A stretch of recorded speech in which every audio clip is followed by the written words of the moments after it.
Hello, everybody, and welcome back to Only Stupid Answers. This is the show where we answer your questions about movies, TV shows, comic books, Stranger Things, oh my goodness, and so much more. I'm your host, DJ Wooldridge. With me, as always, is Roxy. Hey, Roxy. Hey, DJ.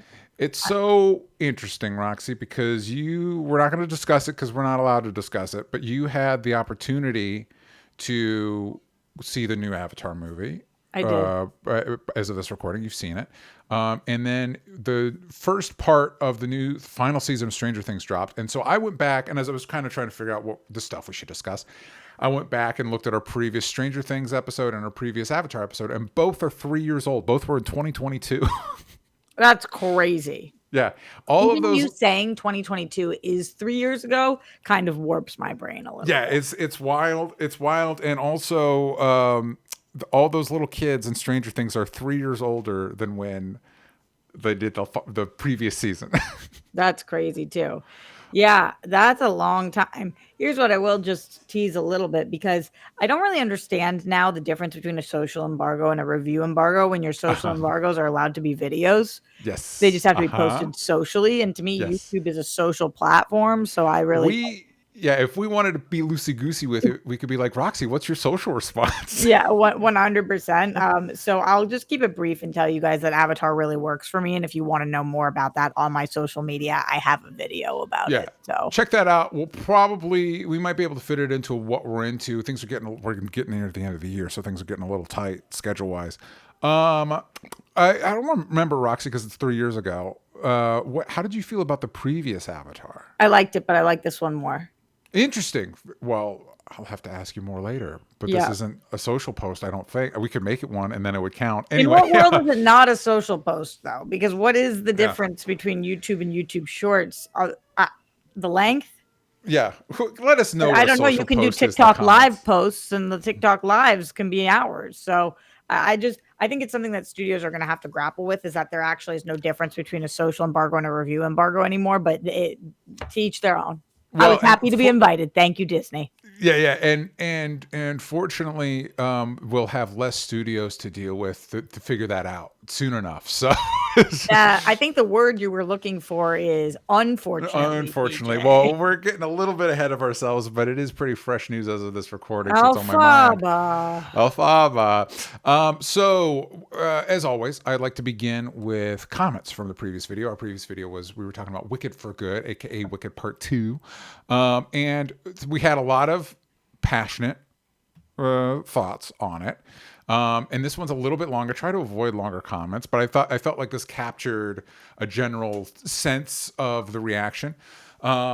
This Shattered Trouser says, I've got a lot of thoughts and opinions on Wicked for Good, and I'm not going to dump them all on you guys. Instead, I'll ask you this question.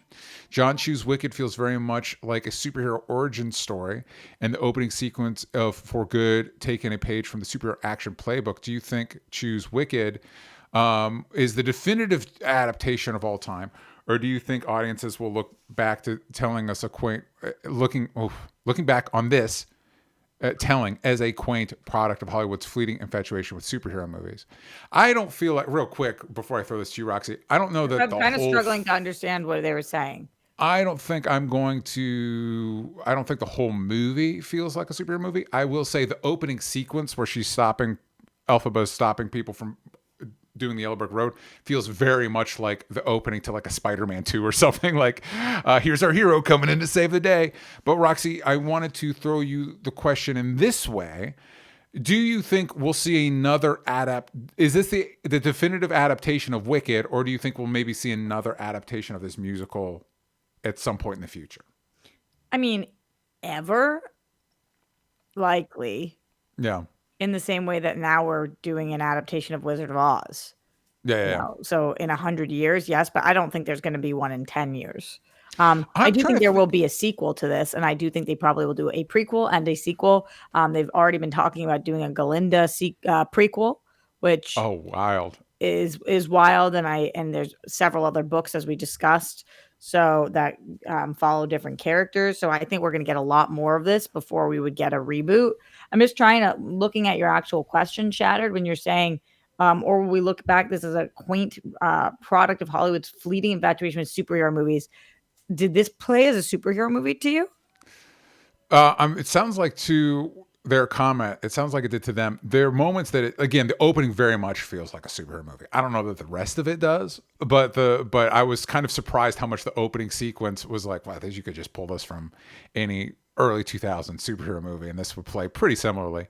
I also wanted to take a moment on this comment. And there was a few people that agreed with me on this perspective. Shattered says, also, thank you. I'm so glad I'm not the only one annoyed by the inconsistency of the titles. I get using For Good as the marketing title. That's fine. Slap it on the merch. But when your first movie is called Part 1, you have a logical obligation to make the second part Part 2, even if it's only ever to on the screen in the actual movie. I don't know why this bugs me so much, but it does. It bugs me too, and it bugged a few other people in the comments. I'm so happy for you, DJ, because I think that's great that there's a collective of people who are bothered by this. Be consistent in your titling. Somebody else pointed out how in Dead Reckoning, it was Dead Reckoning Part 1, and then when it went to streaming, they just made it Dead Reckoning because Part 2 became Final Reckoning, so there's no reason for it to be a Part 1. You know what bothered me? I'm going through the Scream franchise on Real Rejects right now, and it's Scream 1, Scream 2, Scream 3, Scream 4, Scream. Yes. Scream 6. Yep. Yes. Can I Why, tell you what happened there? I don't know. Because that was during a time where we did that, where there was like Halloween was Halloween again. Yeah. Yeah, Halloween. And then I think Final Destination did the same thing, where it's Final Destination 1, 2, 3, 4, then just Final Destination again. And then and it's like, what are we doing?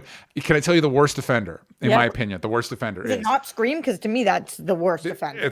Here's the worst offender, and it's the Rambo franchise. Because the Rambo franchise goes thusly: First Blood, then First Blood 2, Rambo, then Rambo 3. And it's like, hold on a second. The first one's not called Rambo First Blood? Nope, it's just called First Blood.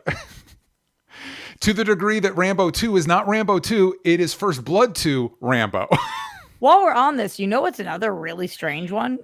The other day, I was asking somebody if they've seen Live, Die, Repeat, and they were like, "Oh, yep, what's Live, Die, Repeat?" And I was like, "Oh, it's Edge of Tomorrow, actually." Edge of Tomorrow, but then the marketing just marketed it so hard as Live, Die, Repeat on the cover and the poster that people thought that was the name of the movie, so they changed the name of the movie. That was a wild one too. Yeah. That one's pretty. In their defense, I don't like that. But in their defense, Edge of Tomorrow is such a nothing title. What does that even mean in the context? No, Live, Die, Repeat makes way more sense. It's just that's another funny title story where it's like, if you're not in the movie industry and you've heard of Edge of Tomorrow, you might not know it's called Live, Die, Repeat now. Exactly. And what's weird is that's just the tagline. It would be interesting to see how many other movies should just appropriate their taglines as the title of the movie. Like, no, that's just what the movie's called now. Maybe figure that out in the room beforehand. Like, that had to have come up at some point. Like, should we just actually title it Live, Die, Repeat? Because we keep calling. I mean, that's what we keep referring to it as, and it has the same amount of words. Yeah, so maybe try that. So this other comment from Robert Goyette, we talked briefly about who should direct a Wonder Woman sequel, and that's what this comment is pertinent to. This is who Robert Goyette suggests: Gina Prince Bythewood, Nia DaCosta, Greta Gerwig, or George Miller. It's crazy to me that we haven't gotten a huge Oz franchise, considering there's like 10 of the original books, and they're all in the public domain. Soon, maybe. Soon. But there are a lot of Oz books. I have to be honest with you. I think that Greta Gerwig is like kind of a perfect fit for this. Seems like that would be so up her alley, especially because she wants to be doing the big studio movies, although Wonder Woman is going to be a straight to Netflix release. If we're going to talk about it, we're going to talk about it. No, but I'll be interested to see when it comes to Greta, because I believe, cross-pollination there, she's doing, as far as I know, she's doing Chronicles of Narnia for Netflix. Right. So that'll be interesting because Chronicles of Narnia will be much closer in spirit to something like Wonder Woman. So it'll kind of be a good example of like, is that a good fit? Yeah. And then I have to be perfectly honest about Nia DaCosta, which is that her stuff has not been landing for me. So I did not like the Candyman reboot. Yeah. And I think the Marvels is fine, but Nia DaCosta has a lot of heat on her right now. And while it's not necessarily the direction of those movies that was the issue for me, there's not a reason for me to grab onto her right now. I'm there like her name's been thrown out so much for so many projects, and I'm like, what is it that people are loving about Nia DaCosta? Maybe I will eventually, but just not yet.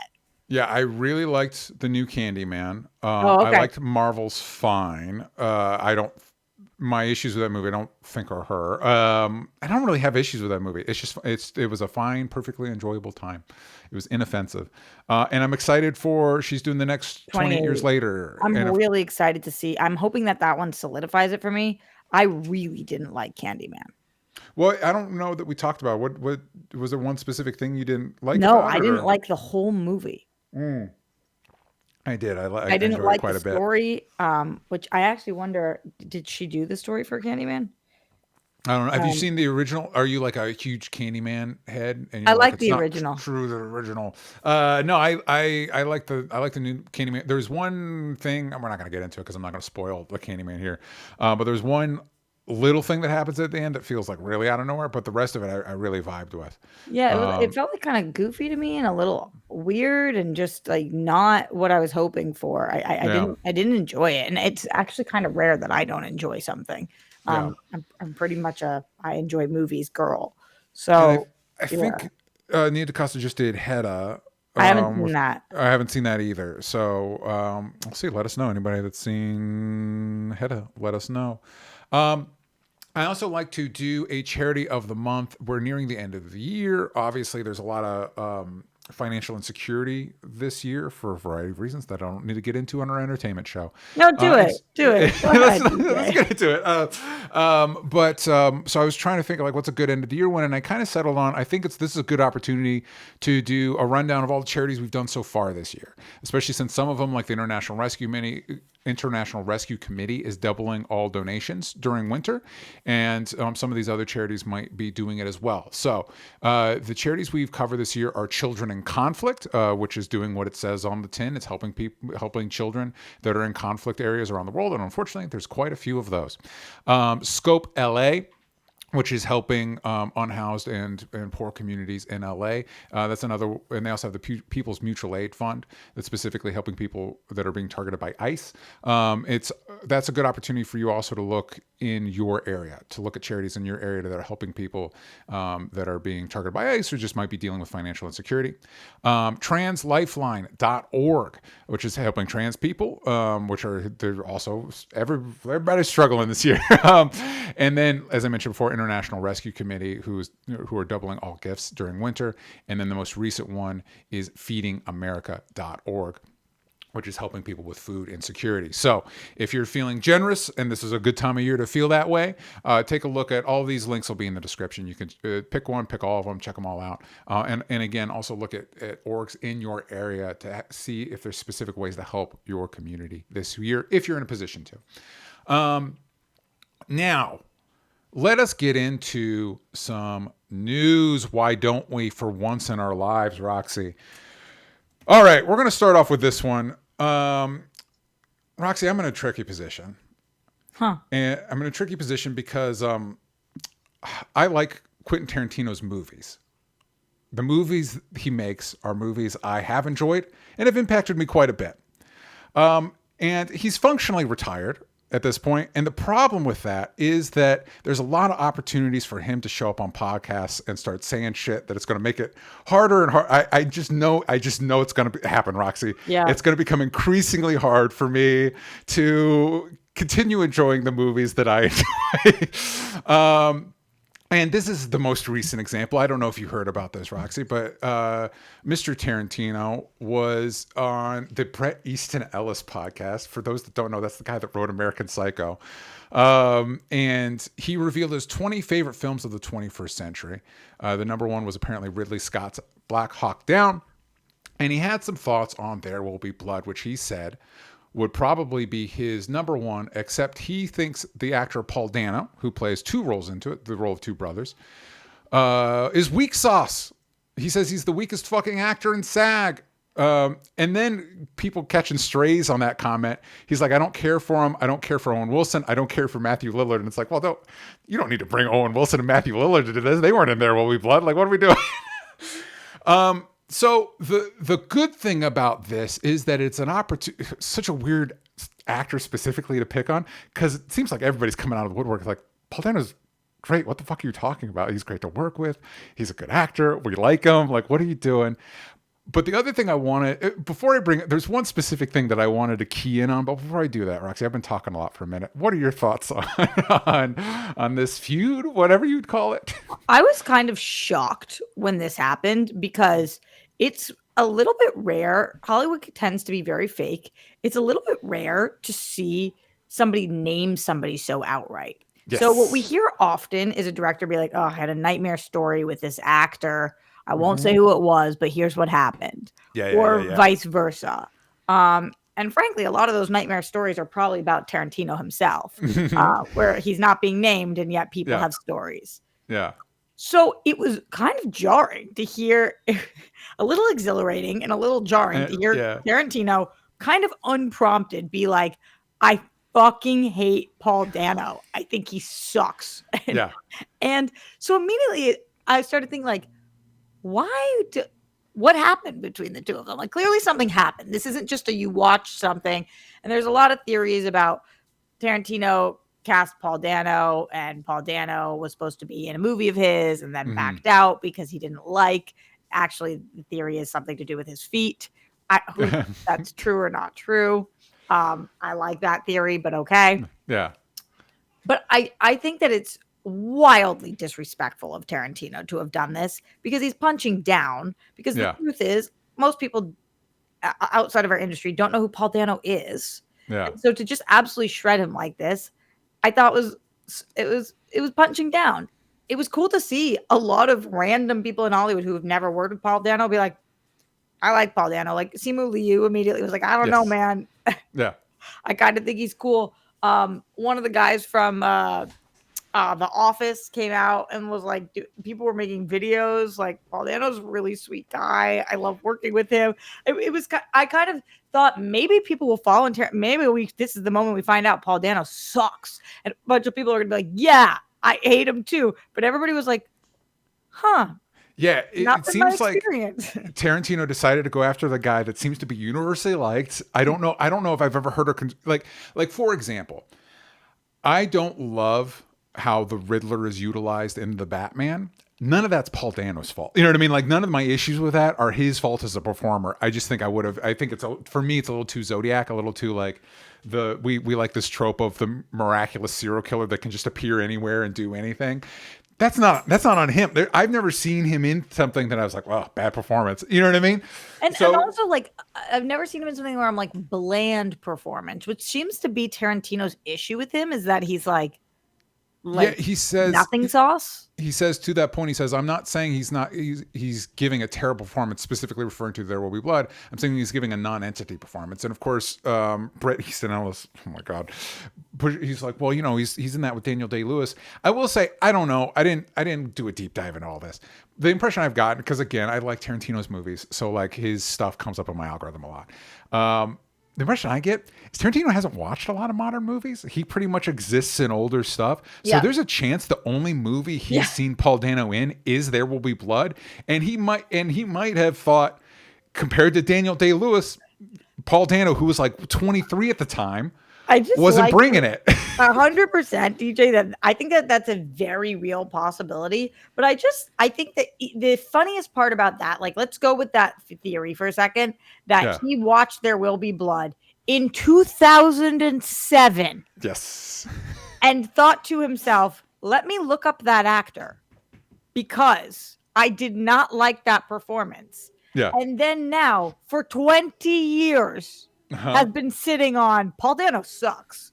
Yeah. And decided to verbalize that in this moment without seeing anything else. That's a real possibility. I like this 18-year-long feud in his mind. In his mind. He's just sitting there like reeling about Paul Dano. Paul Dano was not good in that. Paul Dano doesn't make good choices. I don't like Paul Dano. And then finally just snaps on a podcast is like, fuck that Paul Dano guy. Fuck that Paul Dano guy. And also Owen Wilson and Matthew Lillard, which, by the way, are also two actors that I like in things. Yes, well, I like I'm super confused by that too, because and also seem to be liked people. I haven't heard a negative thing about any of these actors. Owen Wilson doesn't seem to take himself like Paul Dano does take himself very seriously, Yes. seemingly. Owen Wilson is like a He's a straight up comedian. comedic actor who I think there's more to it. There's a lot of depth there, but he's Yeah. seemingly like light and doesn't take himself very seriously. And Matthew Lillard's kind of a genre actor. Like he really is in the horror space more. So Yeah. and both of the Matthew Lillard I sat down with for an hour and a half once. You couldn't tell me that there's a mean bone in that guy's body. I would be shocked to hear it. He seems great. He also I was listening to a podcast this week where I actually don't think it's released yet, so I won't talk about whose it was, but people who have worked with Matthew Lillard went on a 20-minute tear about how he speaks to every person on set. He introduces himself to craft it to everybody, make sure everybody's included in the process, and that like he is a gift to this planet. So it's just such an odd like Tarantino was just like, and another thing. Yeah. And These another guys. thing. And it's like, what happened, Tarantino? This was so wild. Listen, he's an old man. He's an old man. Here's one of the main reasons I wanted to bring this up, Roxy, because this was news to me. So I pulled this specifically. Obviously, this is all over the internet. I pulled this specifically from IGN, and they have this segment here. After Tarantino's comments hit the internet, fans moved to defend Dano's performance in There Will Be Blood, pointing out in the context surrounding his role. Dano was only 23 years old when he was cast in the film. Was originally only set to play the brother Paul, which I believe was the brother that had the smaller screen time, but took over both twin roles 2 weeks after filming began, when the actor originally cast as Eli, Kel O'Neill, was fired because Paul Thomas Anderson decided he, quote, wasn't the right fit. Roxy, can you imagine being Kel O'Neill? You could have been, because we're talking about Paul Dano. Do you know who Kel O'Neill is? Because I don't. I don't. So this is very much, to keep this in the Tarantino universe, one of my favorite scenes in Once Upon a Time in Hollywood is where Leonardo DiCaprio's character has to relay the story of how he could have possibly been in The Great Escape. And he has to explain to somebody, and this is clearly not the first time he's had to tell this story, how he was never really going to be in The Great Escape, but it's clearly something that haunts him. And I can't think, but this is Kel O'Neill's story. I filmed scenes for There Will Be Blood, and then the director said, no, thank you. I have a new origin theory of why Tarantino did this. Yeah. Tarantino and Kel O'Neill got together for some reason. Yes. And Kel O'Neill was like, that Paul Dano. And I've been saying Paul Dano forever, by the way, and now that's right. I guess it's Dano, which I did not know until Tarantino let me know. Yeah, was that the Clark Wolf? I think Clark posted something that explained. That's how I found out about it. Oh no! Friend of the show, Clark Wolf. I didn't see her post that, but I was like, oh, that's interesting. I've been saying this wrong the entire time. Truly wild. I would say people in glass houses shouldn't throw stones, and like it does seem like Tarantino's done some weird things on set, but we seem to have all known about them for a very long time, and it seems to have not impacted him. And it does seem like he's probably going to direct like maybe another movie or two in his lifetime. So we'll see. Seemingly gotten out pretty unscathed. I would still like cut off a limb to work with that man because I love his movies so much. Yeah. But yeah, this just felt so unnecessary. Has Paul Dano responded? I haven't seen that. I would be interested to know. He probably goes back to his little vault and starts counting as like the Batman money. And I was like, all right, well, whatever, man. He's like, huh. I think that the one that I've heard, just what you were talking about, because you never know how it's going to affect somebody. I'm pretty sure that Lisa Kudrow was originally cast in maybe it was Frasier, some other show where she filmed the entire pilot and then they fired her after it. And she was like devastated. And then she booked Phoebe on Friends. So and she's fine. Yeah. Unfortunately, it doesn't feel like that's what happened to Kel O'Neill. Okay. And this is not, I'm not taking shots at Kel O'Neill. No, I just one of those like, oh my God, man. Like, I just tried to IMDb him and I couldn't. So it's not a great sign. Yeah. And it's the other example is the guy that was supposed to be Marty in Back to the Future that was recast. And it's like, that's gotta, the people making the movie, they're making the movie, they do the best choice. But it's just one of those, if you're the actor, it's like, God damn it, I could have been fucking Marty in Back to the Future. It does happen, though, where people have these great auditions and then they're just not right for the roles. Mhm. And I do feel for them. There's the That guy, whoever is supposed to play Aragorn, and Hollywood is littered with these stories. yeah. Okay, here's the other news, and this is weirdly, comparatively, that was a fun little trifle. So this, I think, broke just today as of this recording. Netflix is set to buy Warner Brothers. This is from the AP. Netflix struck a deal Friday to buy Warner Brothers Discovery, the Hollywood giant behind Harry Potter and the aforementioned Friends, in a $72 billion deal that would bring together two of the biggest players in television and film and potentially reshape the entertainment industry. Roxy, it's another merger. How you feeling about it? Really, Oh, really bad. I am feeling very not good about this. I yeah. and the second I say that, the thing that I would follow up with, I suppose I feel better about this than Paramount Theoretically, purchasing yeah. like I kind of don't like when people play that game like, but isn't this the better of the options? And it's like, do I have to decide between two things that destroy the industry that I love? Like, Exactly. It's to that point, Roxy. So I did a post that I was joking, like, can't wait for the Batman Part 2 and Man of Tomorrow to go straight to streaming with no promotion. And on Threads, I was kind of genuinely surprised at how many Netflix boosters showed up in the comments being like, tell that to my 401k or whatever. Like, I don't, cool, you're invested in Netflix. Cool, I guess. But it, to your point, and then there were a few that were like better than Paramount.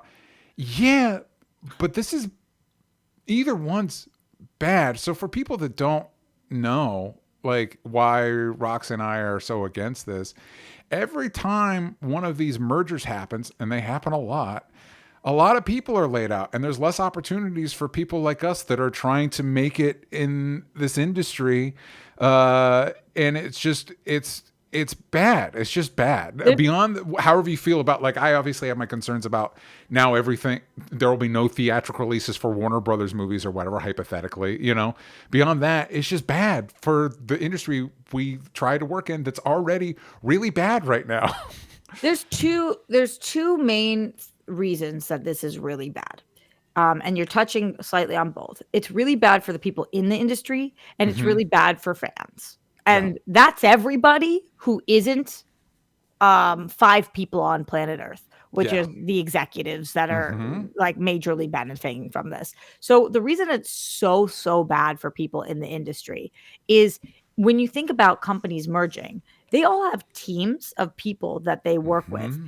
So Netflix has entire departments dedicated towards marketing, premieres, anything you could think of, even surrounding their entertainment, Yeah. as does Warner Brothers. Yeah. When they merge those together, it's not like everybody becomes one big happy family. That's Hmm. where the layoffs happen because Yes. they don't do things the same way. They need to make a point. They are not looking for that many positions. They don't take on as many properties. They don't do as many create as much content because they don't want to be competing directly with themselves. So Yeah. they're not going to be They need to deal with the debt they're accumulating by making this by making the purchase. purchase. Yeah. So that alone is really bad for people in the industry. And then for fans, what ends up happening ultimately is right now Netflix has said we are still dedicated with Warner Brothers to doing theatrical releases. But in the Sure. next sentence, what was said was, except we want that release window theatrically to be shorter.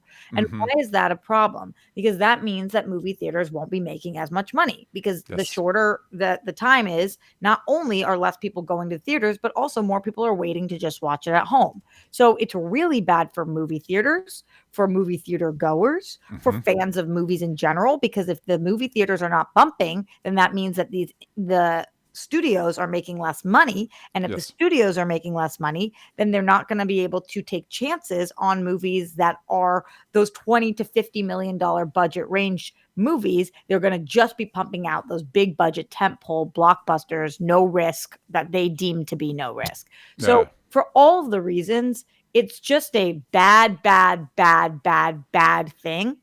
So while, yes, I think that Netflix gets this less in the government's hand as opposed to Paramount, where we know we were literally going to Yes. be in the government's pocket, it's still shit soup that they're trying to serve us as chicken noodle. And it's like, Yeah. no, I've tasted this before and this Yeah. doesn't taste good. This doesn't taste good for anybody. Like it's frustrating. And I love Netflix, but this is a bummer of a purchase. Yeah, and Roxy kind of touched on it, the fact that they were like, no, we're still dedicated to theatrical releases with Warner Brothers. Ted Sarandos, the head of Netflix, said on when Warner Brothers went up, he said on one of these investor calls, he's like, no, we're not interested in buying one of these legacy studios. That was like 2 months ago. You know what I mean? And So like, they can who knows say whether whatever they want to say. he like theoretically might have been telling us the truth at that time. And then he might have been Yeah. like, actually, never Yeah. mind. Or he might have been completely lying about it. They can say anything they want to say and change their mind, because guess what? That's what it is to be a monopoly and run everything. You can change your mind anytime and there's no checks and balances. Do you think, DJ, that this is going to happen? Okay, so I'm glad you asked that question, because normally I would be like, yeah, because right now we have the no regulation presidency going on. Like they're literally ransacking everything for their own financial benefit. However, Yep. as Roxy pointed out, Larry Ellison, who is the head of Oracle, who has deep ties to the Trump presidency, and his son is running Paramount, which is now kind of, especially in the news thing, kind of becoming like a direct arm of the administration, more or less. They're really pissy over at Paramount that this didn't go down the way they wanted, and so they can just call up. This might be the one. This is why. This is how this whole thing works. This is why one of the many reasons the Trump presidency is a problem is now you've got this, tech mogul is able to call up the president and be like, hey, don't let this go through. Because it's all meant to, it's a racket now that they're all using to enrich themselves. Let me ask you this though, DJ. Are you kind of hoping for that phone call?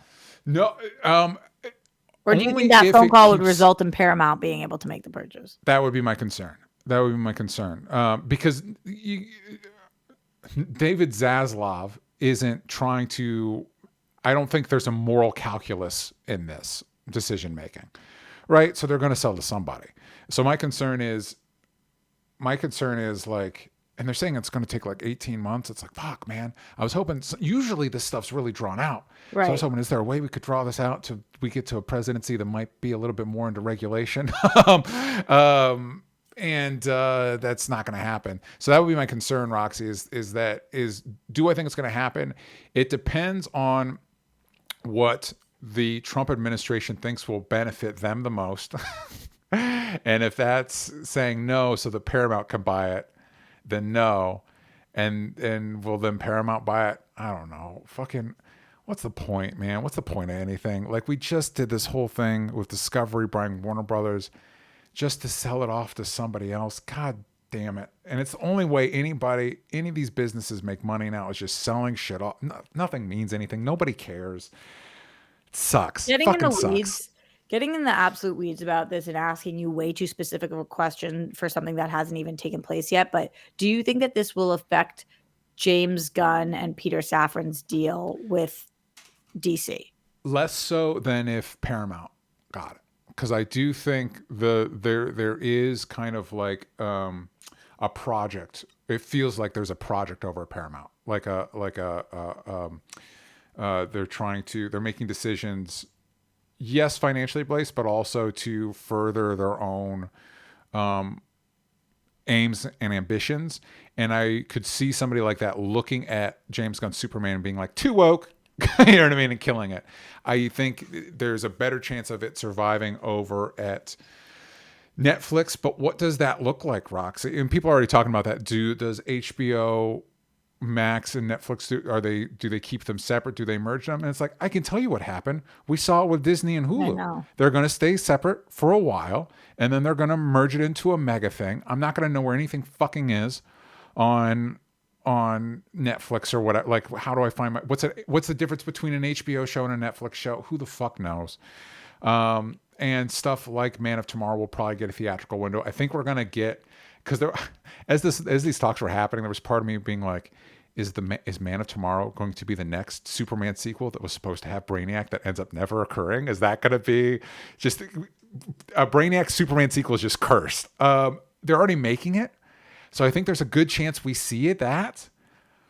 But I mean, if I'm James Gunn, if I'm James Gunn, I'm probably like, I'm just gonna keep my head down and keep working, because that's how we're all living now. I'm just gonna keep my head down and keep doing my thing and hope that the boogeyman doesn't come to get me. I guess that's my option. To be a little bit positive for 1 second, one thing I will say is that creators seem to really like Ted Sarandos Oh, in a good. way that creators don't tend to like Zasloff, or don't Hmm. tend to like a lot of. I didn't mean to Yeah, just call out Zasloff the way Tarantino called out Dano, but yeah, yeah, yeah. the people, creatives tend to really like Ted Sarandos They used to because really like Bob Iger too. They used to really like Bob Iger. I'm not saying that this is Yeah, the best move. yeah, I'm yeah, just yeah, yeah. saying that it is possible that of the execs that we could be working for, he might be the kindest to deal with when it comes to the current uh, projects that are potentially on the are on the table, like James Gunn's DC stuff. So Yeah. I think that he does give a shit about being liked by creatives. And one of the reasons I say that is, like, even for example, I went to the Netflix party, the holiday party, and he's there, and they're all like chummy with him, schmoozing with him in a way that when I go to Apple or Hmm. to Paramount, that they're not doing that. So Yeah. Ted Sarandos is like in the weeds with the people, for better or worse. So Roxy, I mean, like, so you think of the options, this is to kind of reflect the question back to you. You think this is our best chance of like James Gunn's DC being okay and fine. I mean, when you say of the options, do you mean those 2 options, or do you mean all of the options? I Because, like, guess specifically those two, but all the options. I mean, I do think, again, staying slightly positive, of the media conglomerates that could have made this purchase, even though I think it's no secret to everybody that my favorite of the streamers right now is Apple. I'm obsessed with Apple. I love all their mhm, stuff.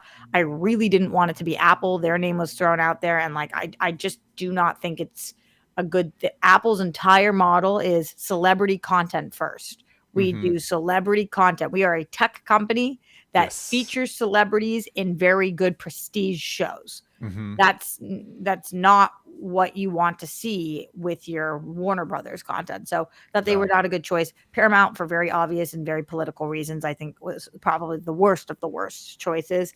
So Netflix, at least I like a lot of their creative choices, and think it's a better option than other places. But it's the release and their entire business model being based on people staying at home that is the most concerning element of. one hundred I can't percent. even say most, DJ. One of the most concerning elements of it. Yeah, it'd be like Airbnb buying up a hotel chain, being like buying up Holiday Inn. It's like, but you're the one that killed it, man. Right, You're the right, murderer. Like you're the call's right. coming from in the house, and it's you. Yeah, or like Postmates investing in restaurants. Like, they're gonna become Yeah, ghost kitchens that deliver, because yeah. their whole model, Uber Eats' Because whole model is bringing food to where you live. So these are tech companies. Netflix is a tech company. Like that, and the reason. So there was a whole. And I'm sure anybody watching this is aware of Defunct Land is a much more successful channel than ours. But Defunct Land did a whole like 4 hour thing on Disney's experimentation with living characters, which is like animatronics that you can interact with and interact with you back, right? Or versions of that, because sometimes they're on a screen or whatever. But this idea of interacting with a fictitious character that's not a person in a costume. And where it kind of ends up is this, like, because there was a big push for it, but that hasn't really resulted in a lot of stuff in the parks, and in fact a lot of those characters are gone. And one of the creator speculates the reason for this is there's a lot of heavy investing in the tech sector, a lot of speculation in the tech sector. That's, if the goal is line always must go up, infinite growth, you have a better shot of that in the tech sector than you do in the entertainment sector. And Netflix is that's why they're pushing AI and all this fucking bullshit. And Netflix is a part of that, and part of that disruption, and part of that disruption is coming in at low costs, so you can undercut. Same thing with Uber fucking up taxis, and then once you've captured that audience, this is a big part of enshittification too. Once you've demolished your competition and, like Roxy pointed out, functionally become a monopoly, because Netflix tricked everybody into being because they were able to adopt so many users. They tricked all of these companies like Disney and like Warner Brothers into making their own boutique apps, even though there was no way they could really compete with Netflix in that arena. Once they've got that capture, they can start raising prices on you. They don't have to take care of the app as much. They can start shoving more ads in your face. It's all part of the fucking thing. So yeah, theoretically, if I'm comparing it to Paramount and where Paramount is at right at this moment because of another merger that shouldn't have happened, Right. yeah, I guess this is better. But mergers, for Roxy and I and what we're trying to do, mergers be bad. Mergers are Yeah. going to affect people we work with, our friends, are the stuff even beyond our ambitions, the stuff that we do. Because now it's like any contacts we had with Warner Brothers in a few years, that's going to be Netflix contact. You know what I mean? Like it's going to be shitty. It's going to be bad. Yeah. Yeah. But I agree, DJ, it is horrible for us. But I Yeah. do try to drive home the point for it's bad for people at home too. Yeah. 'Cause I know that it's difficult to give a shit about other people's jobs, but like give a shit about your own entertainment. It's not just entertainment, it's the economy. Like No. California's economy runs on the entertainment industry. And Yeah. when it's not doing well, California, which ends up paying for a lot of states that have shit economies, Yeah. we are no longer able to do that because our economy is in the toilet because we continue to make choices that feel good in the short term, but in the long term really screw us. I I'm seeing Leonard Kim's positive comments in the chat, and he said 100% understand the point being made, but I do think Netflix understands what they're getting with Warner Brothers and would change their business operations. Wishful thinking, perhaps, but not as skeptical. I think that's lovely that you feel that way, Yeah. and I'm so down for team optimism, and I agree that they were a better choice than other choices. Yeah. But I really genuinely on paper, in my brain, and in my gut, so all things aligned, know that this cannot be good for us. It's not going to be good. Let me end with this, Roxy. Do you think there's a way? Let's say we get an administration that actually thinks there might be positives to regulation. Do you think we could see this stuff split back up? Like, or maybe something else spring But how up would in they its even place? do that? Like, how? I mean, Once antitrust the laws. toothpaste's out of the tube, how do you even? I mean, we've done it in the past with like antitrust laws, and you break up. They've been talking about doing this for Amazon for a long time, and they should like break up the different. Like Amazon shouldn't have its own, and same with Apple. They shouldn't have their own entertainment division. You're a tech company, and you got to break But that how up. do You're you not allowed to have it. actually at this point?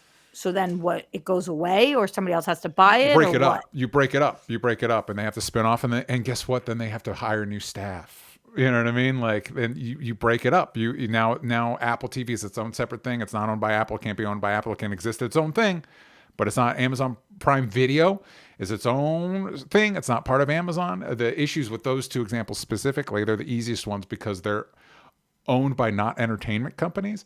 But the tricky thing is they're being subsidized by the products being brought by. That's the reason why Amazon Prime is able to drop. But I would argue they shouldn't be able to drop $1 billion on a shitty Lord of the Rings show that nobody likes. Like that's stupid.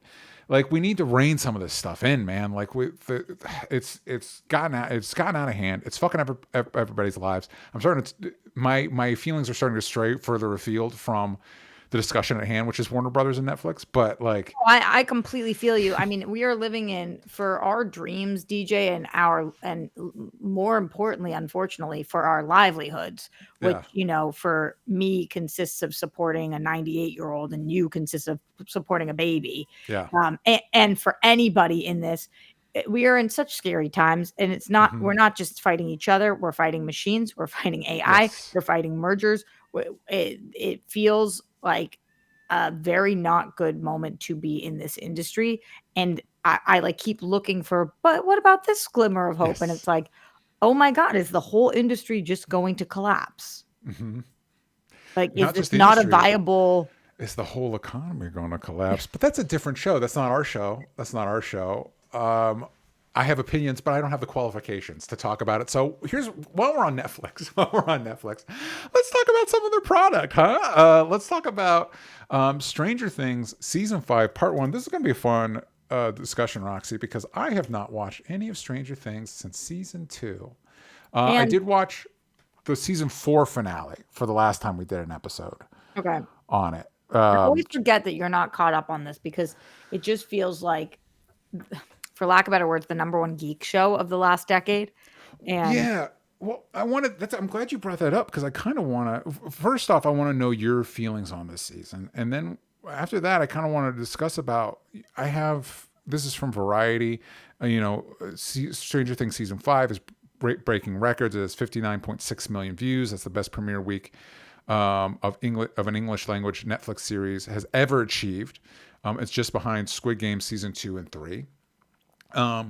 And so you're right. This is huge. It's a huge geek show, but I'm not hearing anybody talk about it. So I want to know your feelings on it, and then I want to know what your sense of is the discourse around it, okay, so specifically this season so far, the final season. just for a brief recap, for those of you guys who do not know, Netflix hired me for Stranger Things season 1 to do the after show. I did an official Netflix after show for season 1 of Stranger Things. I watched the show before it came out. I watched it before the effects were done.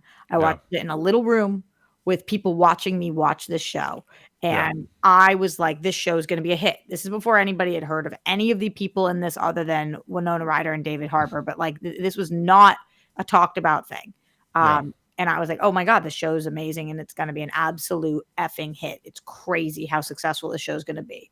So I feel like I knew that from jump because of the groundwork they did to build this entire world, the nostalgia aspect, and what a star not only all the kids were, but Millie Bobby Brown specifically in season 1. I felt like she just was the it girl. Okay. Season 1 felt that way. We not so slowly went into season 2. And I felt like it had a lot of momentum on it. This show, to me, has a dear place in my heart. I really enjoy it, but it suffers majorly from one main thing, which is timing. Unfortunately for this show, there's so many other great shows on TV that what I did not do is go back and binge this whole show again to prep Yeah. for season 5. Yeah. Apparently, the people who did are being majorly rewarded right now, and they are saying this is the best season, and everything led to this. I have a hard time remembering some of the characters because I believe, was it 2018 that the first season came out? It's been no, it's been 9 years. So it was 20. Yeah, it's 9 years since we started the first season. So that's what So 2016, 2016. Yeah. and I watched it before it came out. Yeah. So it has been about 10 years that I've been watching 5 seasons of this show. That has a lot of characters and a lot of woo-woo and a lot of upside down. And I am enjoying this season, but I know very well that I don't know a lot of what's going on. Like, they will have, spoiler alert, DJ, for this season, they will have these big reveals that's like, it's Vecna as Henry. And I'm like, pause. Okay, Vecna as Henry. So the last time we saw Henry, and like I'm having to do side search about, or like different characters will pop up and they'll be being really bitchy to another character. I'm like, okay, wait, so what happened with Steve? And like, I just, it felt like in the first episode back, I was like, this is homework. Now that we have 4 episodes that have dropped, the 4th one is the strongest of this. And I'm reminded, I love this show. I love these characters. I love this world. I'm interested in it. But if you actually ask me to break down the plot right now of what's going on, I would have a very hard time doing it because it's kind of like, stop bad guy. It's kind of the same as season 1, 2, 3, 4. Yeah. Stop bad guy, Vecna, Demogorgon world people. Yeah. And prevail as kids, and Will has this connection and must rise up, and 11 is the key. And that's kind of like what I would say is the plot of the show, which is obviously there's much more plot to it than that, but that's kind of like the bare bones that I get. And Yeah. then anything that gets more specific than that, I'm like, all right. Um, Yeah. Yeah. Well, so to your point, Roxy, so it's been 3 years since the previous season. We've got some people in the comments. King of New York says the creators said they like taking a long time between seasons, but I don't share that opinion. LOL. I think 10 years for 42 episodes is insane. I'm inclined to agree, especially with a younger cast, and especially since, oh man, people are not going to like that I say this. I don't think from what I followed with Stranger Things, I don't think it's that complex. Like it's not like a Game of Thrones. You know what I mean? Like it's like Roxy said, it's like it's still the ups. We're still dealing with the upside down. We're still dealing with the same shit we've been dealing with since season one. And for just so people know, so I watched season one. I was not as over the moon as everybody else was, and then I thought season two was worse, and so I just stopped. And especially if there's that long a gap, like I think Roxy, you're making an interesting point. Is this lack of momentum? right. Because when you're having that long a gap between stuff and there's other stuff coming out, other shows, other things, and other stuff that is influenced by Stranger Things, like you can't deny the effect it has had. Because I watched the third episode of Welcome to Derry, and I was really struggling with the military plot, because the more you think about it, the less it makes sense. Because it's like when they're in Derry, the adults in Derry are affected by Pennywise so that they don't really know what's happening. And when you leave, they establish in the third episode the general guy was there. He left. He forgot. So how does the military even know to look for this thing? Like that doesn't make any sense. And then I realized, oh, the reason they're doing it is because fucking Stranger Things. That's the premise of Stranger Things, is the military wants whatever is going on in the Upside Down. That's why we're doing this. See, And so it's had a huge impact on stuff. I'm having kind of the opposite effect. It's having kind of the opposite effect on me, DJ, where I don't know where you're at with it Welcome to Derry, but it's probably going to be on my top 10 list of the year. Yeah.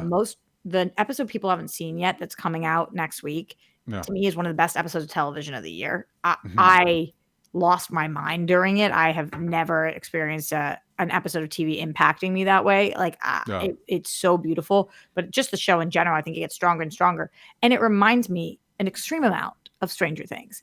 Yeah. And I even asked the Real Rejects at the end of one of our reactions, are you guys preferring this to Stranger Things right now? Because they're reacting to Stranger Things as well. Yeah. And to me, right now, the answer is yes. I'm preferring It Welcome to Derry to the final season of Stranger Things, Yeah. which is crazy to say out loud and not something I ever thought I would feel. And so, yes, It Welcome to Derry is borrowing a lot of things from Stranger Things, but it doesn't have the burden of being an hour and a half episode, hour 15 I minute was looking at the episodes. runtimes when I was getting ready for this episode. I'm like, some of these are movie length. What are we doing? And also, one of the things that I know people have mentioned, and it's not that cool to talk about, but like these kids look older. They're not kids anymore. So like I'm Yes. loving in It Welcome to Derry, like they're kids. Yeah. And like we're dealing with young love and we're dealing with stupidity and like ignorance. Now we're looking at a bunch of adults in Stranger Things that look like adults and are adults. And sometimes they make really petty and weird choices. And I'm Yeah. just not as forgiving about that because I'm like, but you're 25.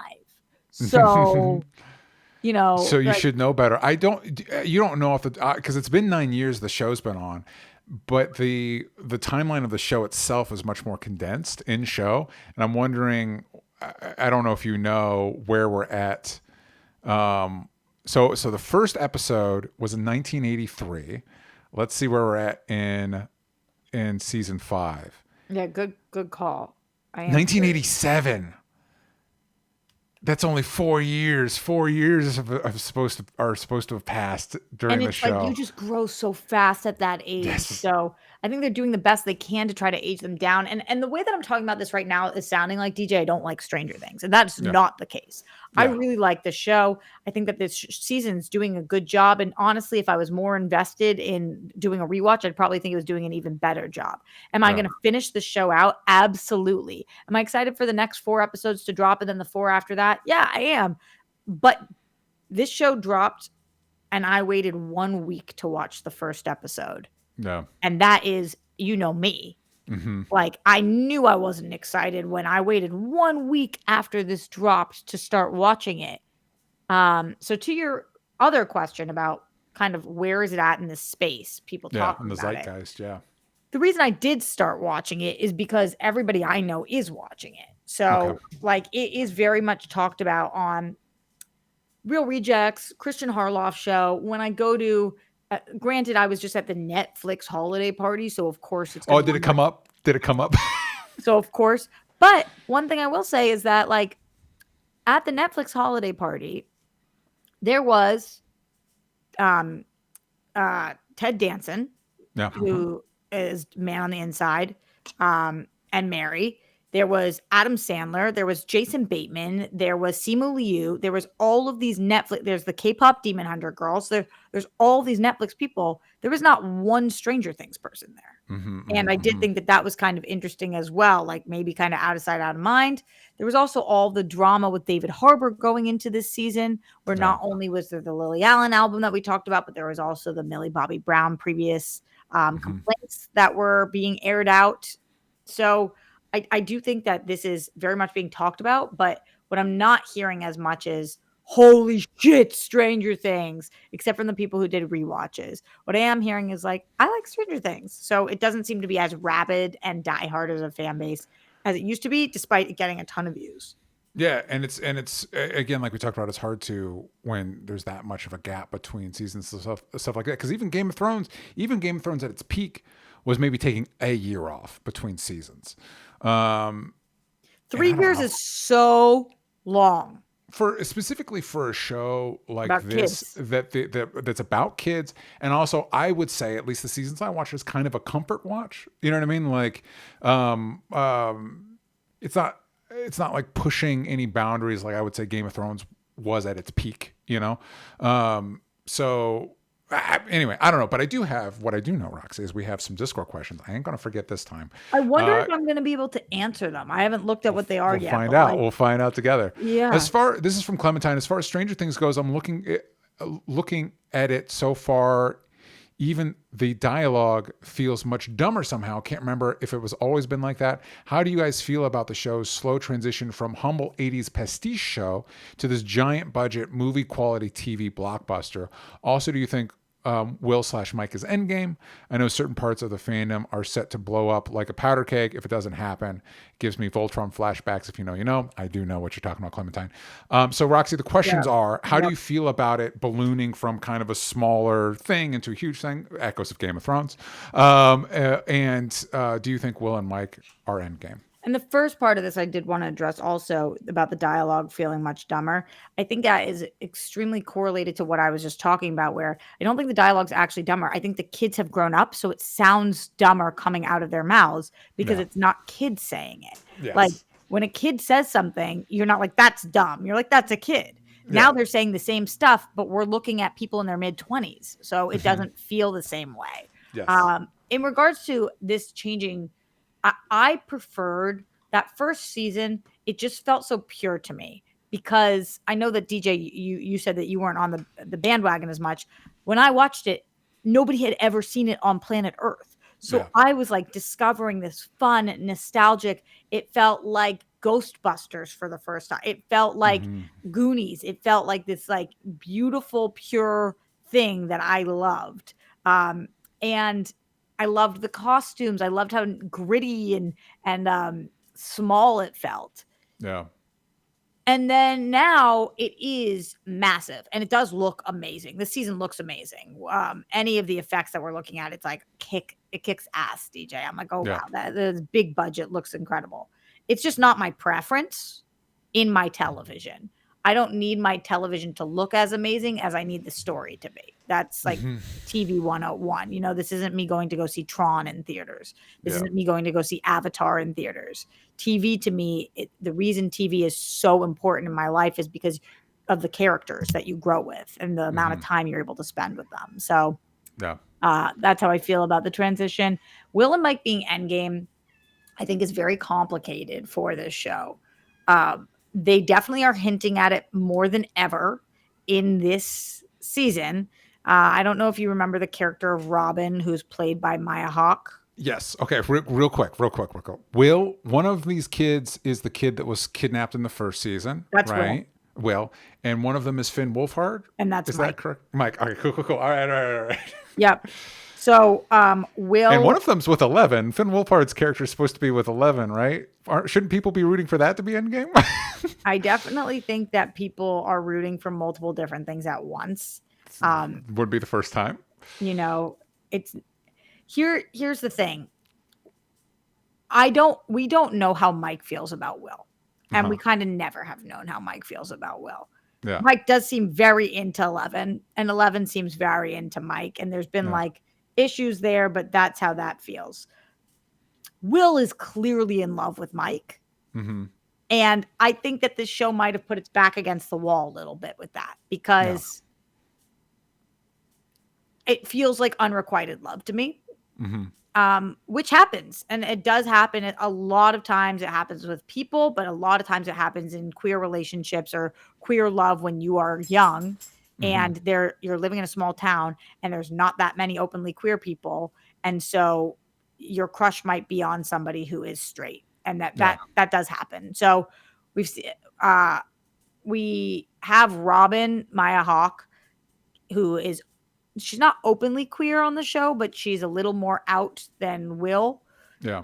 who is now starting to see this girl. And she is now in this season talking to Will about like, live your truth, be who you are. Mm-hmm. If you don't, you will not ever possess the power in you to love yourself.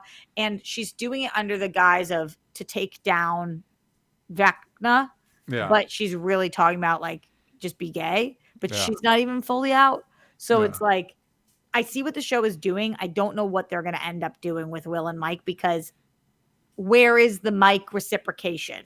Mm-hmm. Like we can't just want them together when I feel that it has been pretty one-sided vibes wise so far. Yes. Yeah. 100%. So Seth I'm kind says, of given curious the people in the chat how they feel about that. Do you guys want Will and Mike endgame? I see that that's a big group of people online. So how do you yeah, feel? let us know in the comments. Prepare to be disappointed.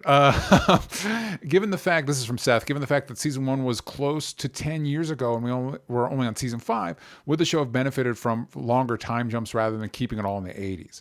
Like, should it have evolved into a mid 90s sent up show? How important even is the 80s to the aesthetic now? I kind of think yes. But we would have needed to have different villains then. Like something would have needed to happen, or like villain goes to sleep, villain wakes up, like Yeah. some kind of um way to push this out. Because I do think that this show is majorly suffering from still being in the 80s with Mm-hmm. 25-year-olds. Um, Not only that, but I think allowing your nostalgia bucket to evolve probably would have benefited the show a little bit and would have allowed other people to participate in the nostalgia stuff. Yeah, my favorite decade is the 90s. And so I'm Yeah. always rooting for things to go into the 90s. I think it's like the grungiest, grittiest, like, and obviously I'm biased. I came up in the 90s. So I Yeah. love the 90s. I love the music. I love the fashion. And it would have been cool to see these actors transition. It's also another thing we keep hearing Millie Bobby Brown in interviews talk about. It's not her fault that the same thing that we saw with Miley Cyrus, the same thing that we've seen with so many actors before her. It's not her fault that the world won't let her evolve because she was cast in something when she was 12 years old that they want to see her as, Yeah. and now she's married and like a completely different person. Yeah. But I do feel that way about her character as well. Like we have tried to keep her as this can't speak full sentences, Mm-hmm. um, like young, innocent child when it's also like we're simultaneously watch Millie Bobby Brown in real life dye her hair and wear Mm-hmm. like very she like did like a Christina Aguilera and a Britney Spears look-alike thing, and she's like Yeah. doing all of this and getting married, and of course that's all her prerogative, but like then I'm looking at her on this, I'm like she's just not a kid, she's not a kid anymore. So this last question is from Mike Joyce, and it feels very plot centric. And I was like, I don't even know. I thought Okay, all these were right, the let's same see. thing. Let's see if I actually can. All right, let's see. Read it. Give it. Hit me. Do you think they would redeem Vecna and have him be the one to defeat the Mind Flayer?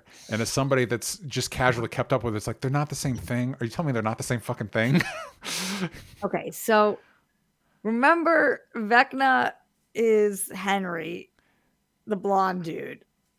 Uh-huh. We like was training with Millie Bobby Brown, and they are they are seemingly kind of doing this thing where Vecna is right now gathering children, like Okay. kidnapping children essentially by pretending to be their friend and telling them that they'll be safer with him. Mm-hmm. Um, but he's like gathering them for the mind flayer. I do think that they might try to do this, Mike, or they might try to redeem him, but then he'll have to die because he can't actually be redeemed. And I'm calling it him, but that's just the Henry aspect of it. Yeah.